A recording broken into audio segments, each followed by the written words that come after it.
This is a channel that I wish I had found when I was really anxious 3 years ago.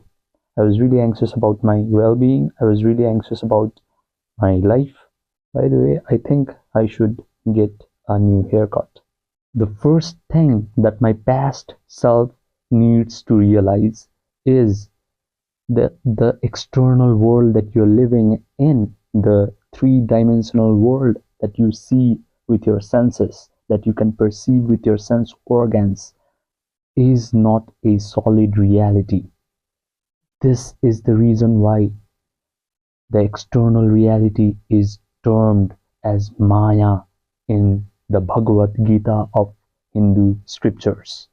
And I have been a Hindu all my life, all my 26 years of my life. I have been raised as a Hindu person, but I never understood the concept of Maya because people don't understand it unless they actually meditate.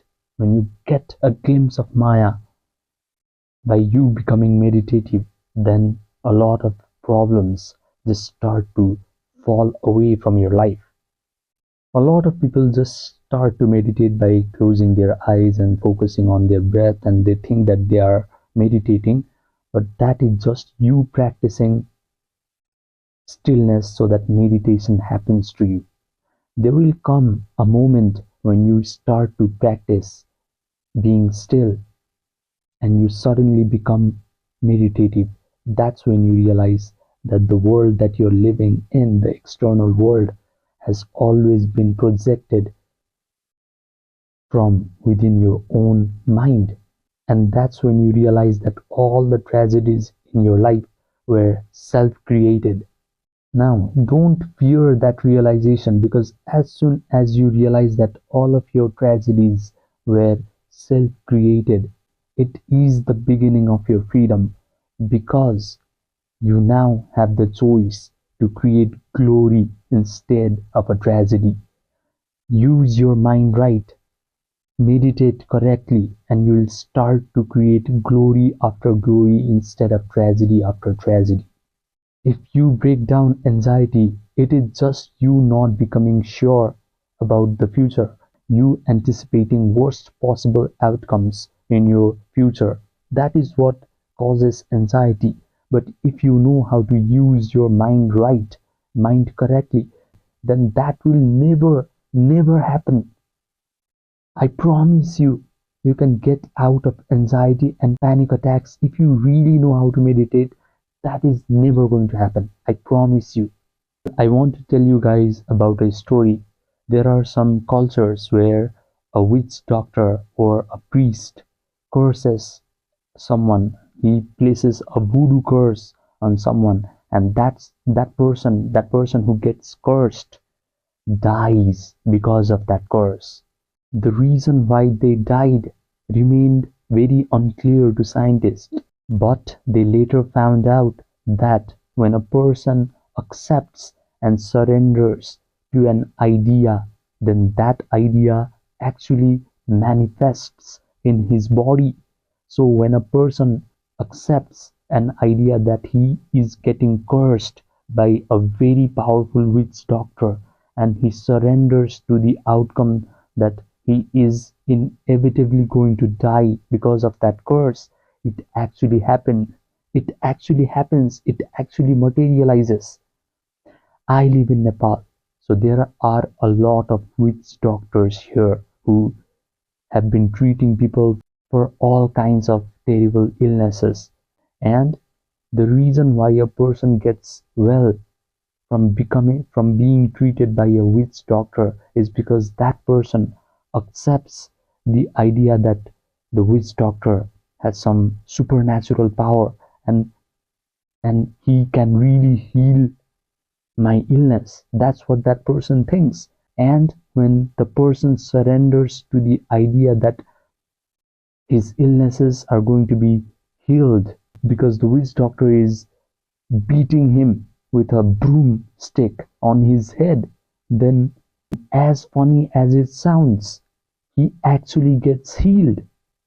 So you have to understand that the mind is the most powerful thing in this universe, and the whole external reality is just an extension of your own mind.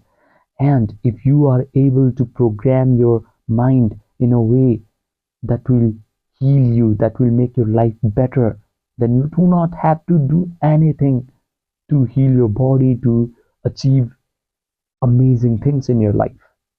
I have been meditating for 3 years as of right now, and I have distilled down everything that I know by reading hundreds of books about meditation, about manifestation, about mind body connection from people like Joe Dispenza, Bruce Lipton, Neville Goddard, Sadhguru, Osho, J. Krishnamurti. I have studied so many spiritual masters. I've studied so many literature on how belief changes your biology. And I have distilled down everything that I know into my online course, Mountain Mind Transformation Program. When you go through this program, you will know what master meditators know about creating the life that you desire, about fixing your problems as you're literally just falling asleep. You'll also be able to get out of the stress hormone response, out of this flight or fright type of reaction, and you'll be able to go into a very calm, a very relaxed state by tapping into your parasympathetic nervous system. You will also get to know about the type of vocal exercise that will help you build a very strong attention, a very strong focus that is needed for a good meditation. And also, you'll be able to improve your immune system. You'll be able to include your lungs health. You will also know why Dr. Maxwell Maltz wrote so much about the power of self-image, and why building a very powerful self-image in your own mind is the key that you require to unlock all the happiness that you want in your life. You will also know how to remind yourself throughout the daytime so that you do not slip back to the old version of yourself who is anxious, who is nearly depressed, or even depressed, because that version, you're leaving that version in the past. You're now stepping in to the new version of yourself who is powerful, who is happy, who is competent to accomplish any sort of goal, who has all his life problems fixed, whether it is a problem regarding your health or a relationship or family issues. It doesn't matter. If you truly know how to meditate correctly and program your mind, then all your problems will start to disappear. Subscribe, and I will see you in the next video.